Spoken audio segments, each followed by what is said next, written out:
મે મહિનામાં ગુજરાતમાં વરસાદની શક્યતા છે। રાજ્યમાં 8 મેની આસપાસ વાવાઝોડા સાથે વરસાદનું અનુમાન છે। ગુજરાતમાં ભીષણ ગરમી વચ્ચે હવામાન વિભાગ અનુસાર આવનારા દિવસોમાં એટલે કે 30 એપ્રિલ સુધી તાપમાનમાં વૃદ્ધિ થઈ શકે છે। રાજ્યના મોટાભાગના શહેરોમાં લોકો દિવસ દરમિયાન પોતાના ઘરની બહાર નથી નીકળી રહ્યા। આ દરમિયાન હવામાન વિભાગે જણાવ્યું છે કે આગામી મહિનાની શરૂઆતના દિવસોમાં રાજ્યના તાપમાનમાં વધારો થઈ શકે છે। ઉત્તર ગુજરાત, સૌરાષ્ટ્ર અને મધ્ય ગુજરાતમાં વરસાદની શક્યતા છે। તેના પછી 2 થી 4 જૂન સુધી અરબ સાગરમાં ચક્રવાત બનશે। ચક્રવાતને કારણે રાજ્યમાં વરસાદ પડી શકે છે। કચ્છના કેટલાક ભાગોમાં પણ ઝડપી હવાઓ 45 કિમી પ્રતિ કલાક સુધી પહોંચી શકે છે। 28 એપ્રિલથી ઉત્તર ગુજરાત, અમદાવાદ, ગાંધીનગર અને સૌરાષ્ટ્રના કેટલાક જિલ્લાઓમાં સામાન્ય વરસાદની શક્યતા છે।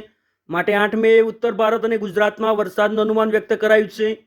ચક્રવાતી હવાઓનું ક્ષેત્ર બનતા વાતાવરણમાં થતા બદલાવને કારણે વરસાદની સંભાવના વ્યક્ત કરાઈ છે। હવામાન વિભાગ અનુસાર આગામી દિવસોમાં એટલે કે મે મહિનામાં 2 થી 3 વાર પ્રી મોન્સૂન ગતિવિધિઓ પણ જોવા મળી શકે છે।